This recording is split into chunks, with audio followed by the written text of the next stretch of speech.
For the addict in that really nearsighted view, fixated, there is no other choice.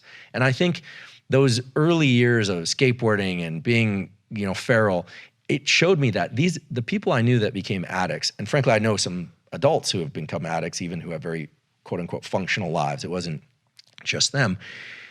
Those people, we like to think they're making a bad choice, and they're making a bad decision. It's unclear to me whether or not they have a choice in those highly myopic states of mind. And so what we need to do is we need to dilate their perception of the world around them. We need to dilate their perception of time. They need to learn how to relax themselves so they can actually see other options. And it all relates to how the visual system and the breathing system relate to autonomic function. Addiction is the perfect sort of laboratory to do this. And it's so important, I think, because if it were simply the case that people just needed family support, and which they do, and they needed encouragement, and they need discouragement about making the wrong behaviors, then we wouldn't even be having this discussion. It's so much more complicated than that. It's so much more complicated. The thing, I think all of those are really powerful tools and important things to look at.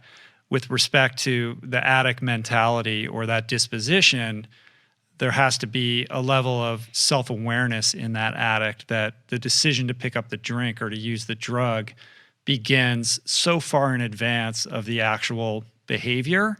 By the time they actually pick up that drink, there's no getting in the way of that. Like, that decision has so much momentum behind it that it's almost impossible to reverse. So a breathing technique or any technique at that juncture is unlikely to be successful. So it's about recognizing, when that state is starting to shift in that direction, whether it's days or hours or weeks before the behavior choice, to intervene at a place and time when you can actually have an impact.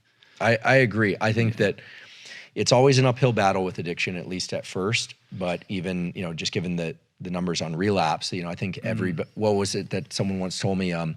I don't know if this is actually true, but for most people, but he said, a recovered addict told me, that every day he tells himself, no matter how far I drive, I'm always the same distance from the ditch.